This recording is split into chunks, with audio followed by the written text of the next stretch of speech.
Howdy, y'all. It's Reese, aka Bearman Prime, on this November 3rd. Welcome back to my Read the Bible in a Year series. Thanks again for joining me. God bless you all. Card in the top right hand corner for the rest of the playlist. And please hit the like button, subscribe button, and notification bell. I sure do appreciate it. All right, so if you recall, we have been following the Apostle Paul on his second missionary journey to the Gentile world. For this one, he has gone up north through Israel, Samaria, and Syria, and then headed west, passing through Galatia and Asia Minor, but bypassing Asia Minor, which is modern day Turkey, and then crossing the sea into Macedonia, which is where modern day Greece is. And we left off where he ended up in Philippi, which is a major Roman colony and a trading port. And he ended up there. He's doing what he's doing. He brought Silas and Timothy and Luke with him. They're preaching the good word, converting the Gentiles, doing all these things. But then yesterday we read that there were again those who did not like what they had to say, especially the ones who saw Paul drive their money-making demon out of this girl. Long story short, ended up getting arrested, put in jail after being beaten. But then God once again performs another jailbreak miracle, shakes the foundations with an earthquake, breaks everyone out, and then the jailer, before he's able to kill himself, Paul stops him, and then he is converted. He and his whole family, and they're saved, and then they are allowed to leave Philippi the next day. So we're going to continue Paul's missionary journey today. We're going to go to Acts 17 and pick it up in verse 1, where he's going to travel to Thessalonica. So Acts 17, verse 1. Paul and Silas traveled through the cities of Amphipolis and Apollonia. They came to the city of Thessalonica, where there was a Jewish synagogue. Paul went into the synagogue to see the Jews as he always did. The next 3 weeks, on each Sabbath day, he discussed the scriptures with them. He explained the scripture to show them that the Messiah had to die and then rise from death.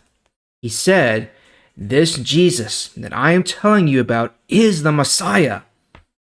Some of the Jews there believed Paul and Silas and decided to join them. Also, a large number of Greeks who were worshippers of the true God and many important women joined them. But the Jews who did not believe became jealous, so they got some bad men from around the city center to make trouble. They formed a mob and caused a riot in the city. They went to Jason's house looking for Paul and Silas. They wanted to bring them out before the people.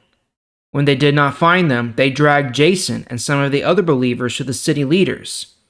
The people shouted, "These men have made trouble everywhere in the world, and now they have come here too.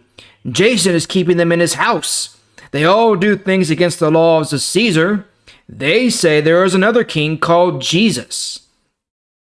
When the city leaders and the other people heard this, they became very upset. They made Jason and the other believers deposit money to guarantee that there would be no more trouble. Then they let them go. Verse 10. That same night the believers sent Paul and Silas to another city named Berea. When they arrived there, they went to the Jewish synagogue. The people in Berea were more open-minded than those in Thessalonica. They were so glad to hear the message Paul told them. They studied the scriptures every day to make sure that what they heard was really true. The result was that many of them believed, including many important Greek women and men. But when the Jews in Thessalonica learned that Paul was telling people God's message in Berea, they came there too. They upset the people and made trouble. So the believers immediately sent Paul away to the coast, but Silas and Timothy stayed in Berea. Those who went with Paul took him to the city of Athens. They returned with a message for Silas and Timothy to come and join him as soon as they could.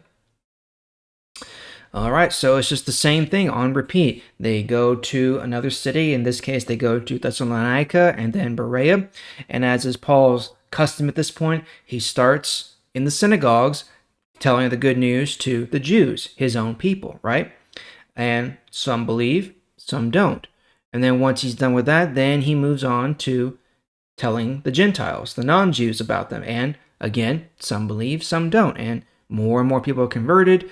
And then we have the dissenters, the ones who don't believe, are getting angry and upset. They start trying to find them, arrest them, beat them, all this kind of stuff. And then they end up going away and going down the road to the next place. And this is how these small Gentile churches are slowly being established. They're just going from place to place until they can no longer stay and then move on to the next one. So far they've gone to Thessalonica and Berea, and then they've split up. So Silas and Timothy have stayed in Berea, but now Paul has gone on to Athens. So we're still here in Greece, in modern day Greece, in Macedonia. Athens is more toward the south end of Greece, near the sea there. So it's a seaport there. So we'll see what happens with Paul in Athens tomorrow. But we're going to end it there for today. Thanks again for joining me. I sure do appreciate it. I'll see y'all tomorrow. Bye.